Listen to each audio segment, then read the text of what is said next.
Assalamualaikum warahmatullahi wabarakatuh.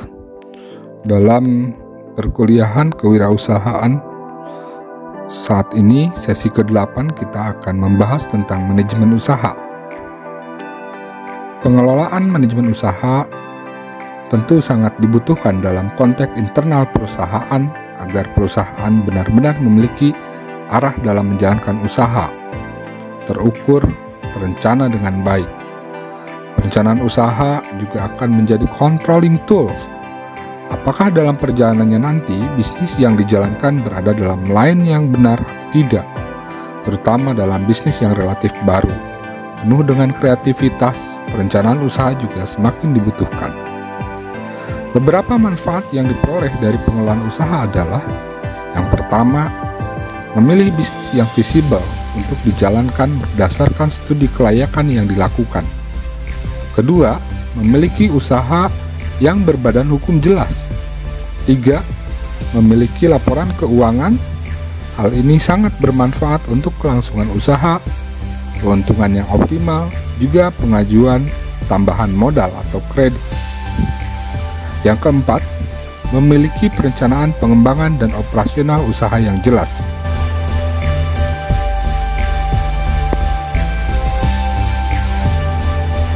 Untuk menjalankan manajemen usaha diperlukan beberapa tahapan, yaitu 1.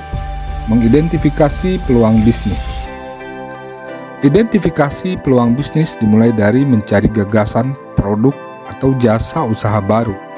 Gagasan tersebut bisa berasal dari kebutuhan, hobi atau kesenangan, mengamati kecenderungan atau tren, mengamati kekurangan produk dan jasa yang sudah ada, serta mengamati lingkungan sekitar.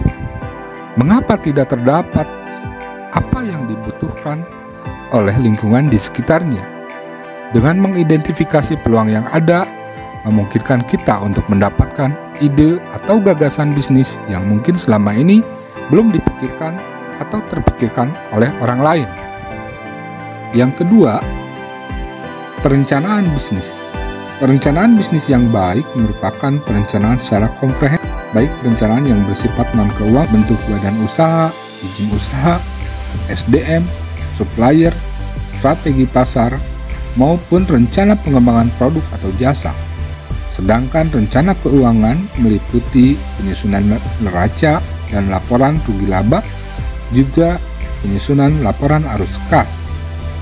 Dalam penyusunan rencana keuangan diperlukan pengetahuan mengenai pencatatan beberapa bentuk laporan keuangan. Laporan keuangan merupakan hasil akhir proses akuntansi. Kinerja sebuah badan usaha dapat dinilai berdasarkan laporan yang dibuat secara periodik. Laporan keuangan tersebut meliputi laporan rugi laba, laporan ekuitas pemilik, neraca dan laporan arus kas. Pengertian laporan keuangan berdasarkan standar akuntansi keuangan adalah sebagai berikut. Laporan keuangan merupakan bagian dari proses pelaporan keuangan. Laporan keuangan yang lengkap biasanya meliputi neraca, laporan rugi laba, laporan perubahan posisi keuangan yang dapat disajikan dalam berbagai cara, seperti misalnya sebagai laporan arus kas atau laporan arus dana. Catatan dan laporan lain serta materi penjelasan yang merupakan bagian integral dari laporan keuangan. Laporan keuangan merupakan alat yang digunakan untuk mengkomunikasikan informasi keuangan dari suatu perusahaan kepada pihak-pihak yang berkepentingan dengan eksistensi suatu perusahaan, baik pihak internal maupun pihak eksternal.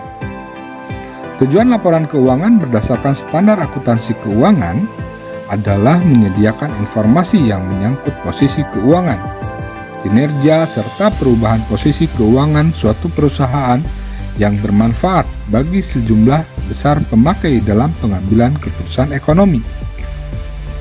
Beberapa jenis laporan keuangan yang sering digunakan adalah 1. Neraca. Neraca merupakan laporan yang menyajikan gambaran sumber-sumber perusahaan atau aktiva dan kewajiban-kewajiban serta modal perusahaan pada suatu tanggal tertentu. Bagian aktiva dalam neraca melaporkan pengaruh keputusan investasi di masa yang akan datang. Kewajiban dan modal pemilik pada neraca melaporkan pengaruh keputusan pendanaan di masa yang akan datang. Laporan neraca ini disebut sebagai balance sheet. Yang kedua, laporan rugi laba. Laporan rugi laba merupakan suatu laporan yang menunjukkan pendapatan dan biaya dari suatu unit usaha untuk periode tertentu. Selisih antara pendapatan dan biaya merupakan laba yang diperoleh atau rugi yang diderita oleh perusahaan. Laporan rugi laba meringkas hasil kegiatan perusahaan selama periode akuntansi tertentu. Laporan ini sering dipandang sebagai laporan akuntansi yang paling penting dalam laporan tahunan. Dan diharapkan laporan rugi laba ini memberikan informasi yang berkaitan dengan tingkat keuntungan, resiko, fleksibilitas keuangan, dan kemampuan organisasi operasional perusahaan. Yang ketiga, laporan arus kas. Laporan arus kas melaporkan arus kas masuk dan arus kas keluar yang utama dari suatu perusahaan selama satu periode. Laporan ini menyediakan informasi yang berguna mengenai kemampuan perusahaan untuk menghasilkan kas dan operasi, mempertahankan dan memperluas kapasitas operasinya, memenuhi kewajiban keuangannya, dan membayar dividen. Bagian selanjutnya dari manajemen usaha adalah perencanaan pemasaran. Perencanaan pemasaran merupakan proses untuk memilih dan menganalisis target pasar, mengembangkan dan memelihara bauran pemasaran untuk dapat memuaskan kebutuhan konsumen. Menurut Kotler, proses pemasaran terdiri dari 4 langkah, yaitu 1. Menganalisis peluang yang ada di pasar. 2. Mengembangkan strategi pemasaran berorientasi pasar. 3. Merencanakan program pemasaran terpadu menggunakan bauran pemasaran. 4. Mengorganisasikan, mengimplementasikan, dan mengawasi proses pemasaran. Proses pemasaran yang sukses tidak terlepas dari adanya tahap-tahap sebagai berikut. A. Segmentasi pasar, yaitu proses memilah pasar yang heterogen menjadi kelompok atau segmen yang homogen, yaitu memiliki karakteristik dan kebutuhan produk yang sama. Sebuah segmen pasar terdiri dari konsumen yang memberikan reaksi sama terhadap seperangkat usaha pemasaran. Berdasarkan informasi yang diperoleh pemasar, maka segmentasi dapat dilakukan atas dasar variabel berikut. A. Variabel geografis, yaitu membagi pasar atas dasar tempat atau wilayah tertentu. B. Variabel demografis, yaitu membagi pasar ke dalam beberapa kelompok berdasarkan karakteristik seperti usia, pendidikan, jenis kelamin, atau penghasilan. C. Variabel psikografis, yaitu membagi pasar ke dalam beberapa kelompok berdasarkan gaya hidup dan kepribadian konsumen. Tahap selanjutnya yaitu targeting. Targeting adalah memilih satu atau lebih kelompok segmen pasar yang ada. Penetapan pasar sasaran yang dipilih dilakukan berdasarkan evaluasi terhadap daya tarik masing-masing segmen. Selanjutnya adalah pemosisian, memposisikan citra produk dalam benak konsumen dibandingkan dengan produk pesaing. Tujuannya agar suatu produk memiliki tempat yang jelas, terbedakan, dan didambakan dalam benak konsumen sasaran. Guna mendukung proses pengambilan keputusan pemasaran yang tepat, maka pada umumnya pemasar akan menggunakan riset pemasaran yang didefinisikan sebagai studi mengenai kebutuhan dan keinginan konsumen, juga cara terbaik untuk dapat memenuhinya. Proses riset pasar meliputi tahap berikut. 1. mempelajari situasi pasar. 2. Memilih metode riset, observasi, survei, fokus grup, atau eksperimen. 3. Mengumpulkan data, baik data primer maupun sekunder. Yang keempat, menganalisis data. Dan yang kelima, menyusun laporan. Perencanaan pemasaran memuat hal-hal sebagai berikut. Yang pertama adalah analisa situasi SWOT. SWOT adalah strength, kekuatan, weakness, kelemahan, opportunity, peluang, dan threat atau ancaman. Pebisnis harus menganalisa keadaan internal dan eksternal perusahaannya. Keadaan internal meliputi gambaran terakhir serta analisis jumlah yang diperoleh, melakukan analisa sumber daya manusia dan sumber daya lainnya.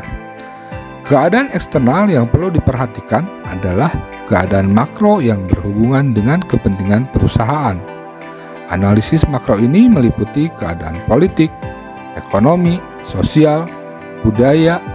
Analisis intern dan ekstern tersebut dilengkapi lagi dengan analisis SWOT. Selanjutnya adalah tujuan pemasaran atau marketing objective. Tujuan pemasaran perusahaan beraneka ragam sesuai dengan kepentingan perusahaan masing-masing. Sebagai contoh, dapat dikemukakan tujuan pemasaran mempertahankan posisi perusahaan sebagai market leader atau memperluas penguasaan market. Strategi inti merupakan alternatif strategi terpilih dalam decision making. Untuk menghasilkan strategi inti ini dibutuhkan pemikiran mendalam, didukung oleh data dan fakta sehingga dapat dirumuskan secara tajam.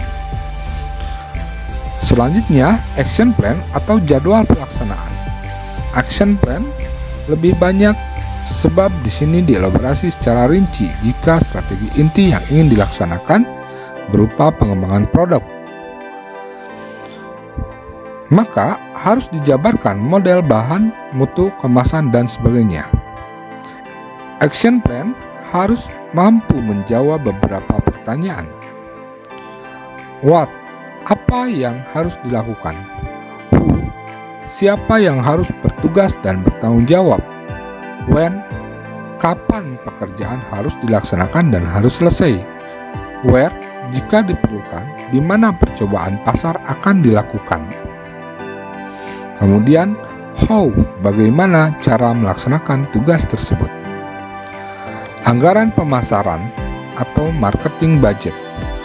Di dalam marketing budget dengan jelas harus dinyatakan besar biaya yang diperlukan, jenis kegiatan pemasaran untuk berbagai teknik promosi, melakukan riset pemasaran, dan sebagainya. Kemudian yang terakhir adalah kontrol atau pengawasan. Untuk semua implementasi marketing plan harus dilakukan pengawasan. Pengawasan dilakukan dengan membaca dan mempelajari laporan tertulis dari pelaksana ataupun observasi.